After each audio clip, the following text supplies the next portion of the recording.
The Cursed Antique Mirror. In 2015, newlyweds Jack and Emma moved into their first home in New Orleans. At a local antique shop, they purchased an ornate Victorian mirror for their bedroom. That night, Emma awoke to see a shadowy figure reflected in the mirror, watching her sleep. She convinced herself it was just a dream. Over the next weeks, strange occurrences plagued the couple. Objects moved on their own, and they heard whispers and footsteps when no one was there. Emma began having vivid nightmares of being trapped behind the mirror's glass, banging to be let out.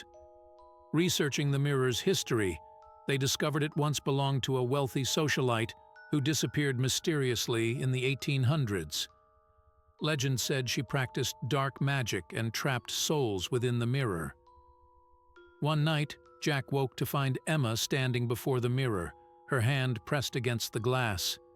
Her eyes were vacant and she mumbled incoherently. As Jack approached, Emma's reflection in the mirror smiled wickedly, though Emma herself wasn't smiling at all.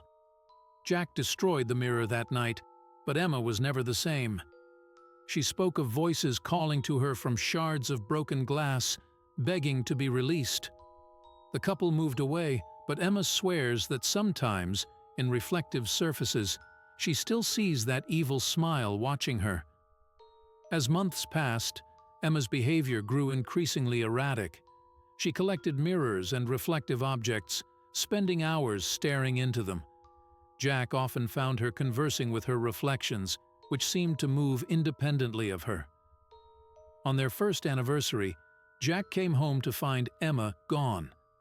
In their bedroom, he discovered the Victorian mirror reassembled, each shard meticulously pieced together.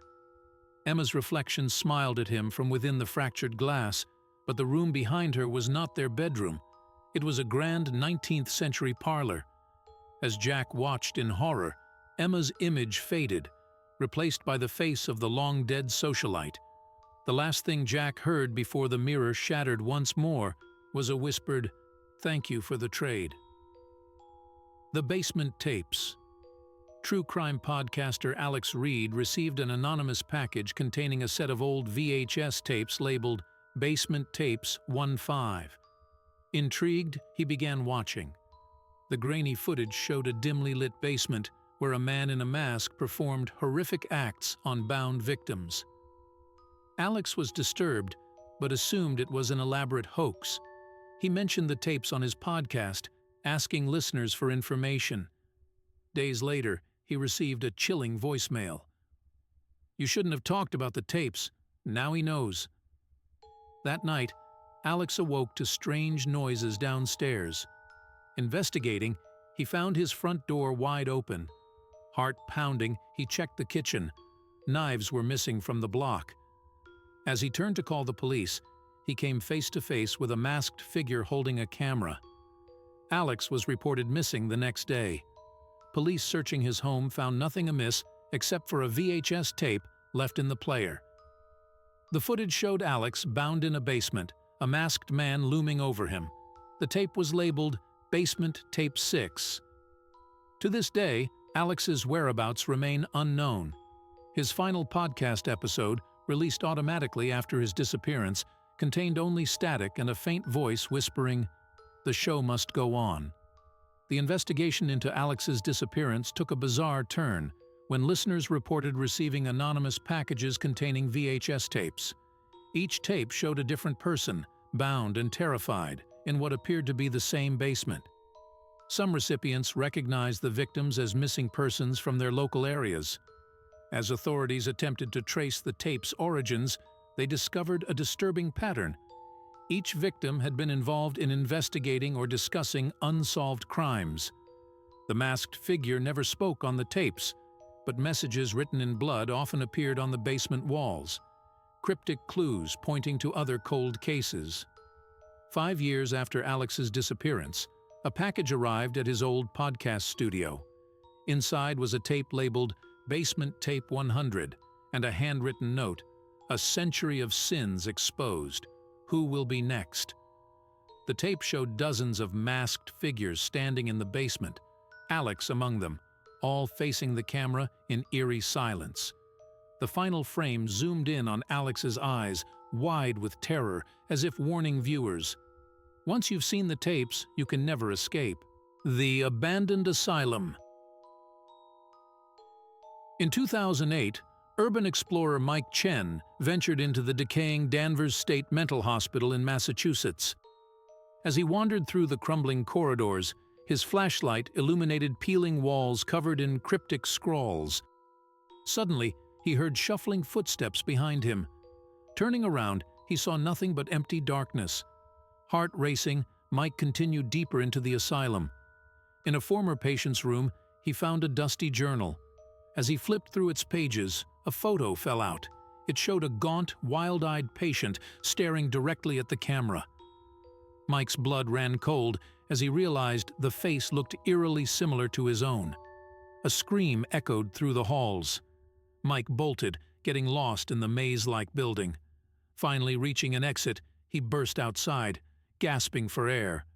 Looking back, he saw a figure watching him from a top-floor window, the same face from the photo.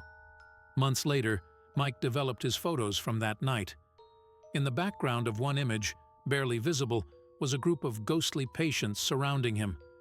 Mike never returned to the asylum, but he swears that sometimes, late at night, he still hears those shuffling footsteps behind him. The experience haunted Mike for years. He became obsessed with researching the asylum's history, uncovering dark tales of unethical experiments and patient abuse. In his dreams, he saw himself as that gaunt patient, trapped within the asylum's walls. Mike's friends and family grew concerned as he became increasingly paranoid, convinced that the spirits from Danvers were following him. 5 years after his visit, Mike disappeared without a trace. His apartment was found in disarray, walls covered in the same cryptic scrawls he'd seen at the asylum. The only clue was a note scribbled on his mirror: "They're calling me home." To this day, some urban explorers claim to see Mike's ghost wandering the halls of Danvers State Mental Hospital, forever a part of its dark history. The Hitchhiker's Warning. On a rainy night in 1983, college student Sarah Thompson was driving home along a desolate highway in rural Oregon. Seeing a bedraggled hitchhiker, she pulled over to offer a ride. The woman, appearing middle-aged with long, wet hair obscuring her face, climbed into the back seat without a word.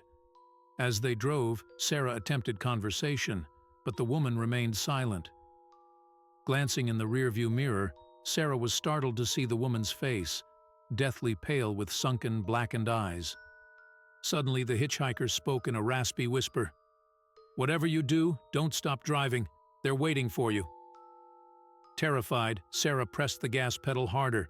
Miles flew by as the rain intensified. Lightning flashed, momentarily illuminating the road ahead. Sarah's heart nearly stopped. Dozens of pale, emaciated figures lined the roadside, their black eyes fixed on her car. Sarah sped through the night, refusing to stop until she reached her hometown. As she pulled into her driveway, she turned to thank the hitchhiker, but the back seat was empty. The next morning, Sarah heard on the news that a serial killer had been active in the area she'd driven through. Victims' bodies were found lined up along the highway, exactly where she'd seen those terrifying figures. In the following weeks, Sarah couldn't shake the feeling of being watched. She'd catch glimpses of pale faces in crowds, always disappearing when she looked closer. Her dreams were plagued by visions of the hitchhiker and those roadside figures reaching for her. A month after that fateful night, Sarah received an unmarked package.